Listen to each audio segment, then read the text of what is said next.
Most people have heard that they need to love themselves. It's everywhere, in books, in therapy, in well-meaning advice from people who care about you. Love yourself. Put yourself first.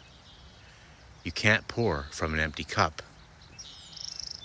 And if you spent any time trying to do inner work, you've probably heard it enough times that it started to feel hollow.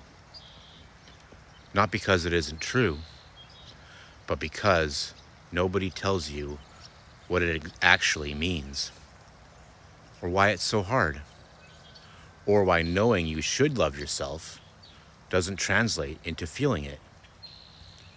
Here's what may actually be going on. For a lot of people, especially people who grew up in environments where love felt conditional, self-love wasn't modeled as something you simply had. It was something you earned. You earned it by being good enough, by not being too much, by achieving something worth noticing, by keeping the peace, by being the version of yourself that other people could love.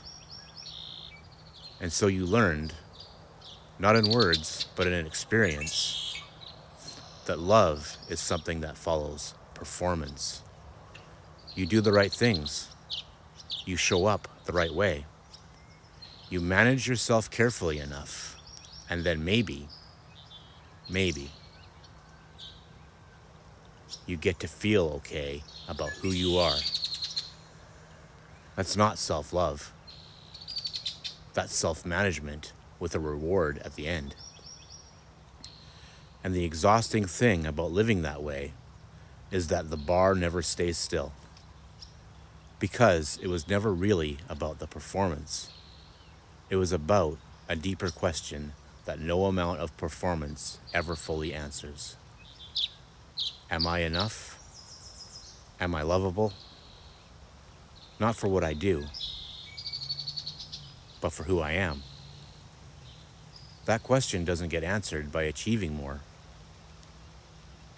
It doesn't get answered by being better. It gets answered by something much quieter and much harder. There are three things I see when people are working to move from earned love to real self-love. The first is learning the difference between self-improvement and self-acceptance. A lot of people who are doing inner work are actually doing something that looks like self-love, but functions like self-rejection. They're working on themselves because they believe that once they fix enough, heal enough, and grow enough, then they'll finally be worthy of love. But that's the conditioned pattern dressed up in the language of growth. Real self-love doesn't begin at the end of the work. It begins now, with exactly who you are. Not because you've earned it, but because you exist. That's a very different place to start from. The second is learning to receive. People who have been conditioned to earn love often have a complicated relationship with receiving it. When someone offers care without conditions, when someone is simply kind, simply present, simply warm, something in them doesn't quite know what to do with it. It can feel suspicious, like there's a catch, like they haven't done enough yet to deserve it, like if they let themselves receive it fully, it might be taken away. And so they deflect, they minimize, they give back immediately, so the debt feels settled. Learning to receive, to actually let care and land without immediately trying to balance the ledger, is one of the most concrete practices of self-love there is. Not because receiving is passive, but because it requires trusting that you are worth caring for before you've done anything to justify it. The third is learning to be on your own side. This is the one that takes the longest. Being on your own side doesn't mean never holding yourself accountable. It doesn't mean avoiding growth or pretending you have no room to evolve. It means that when something goes wrong, when you make a mistake,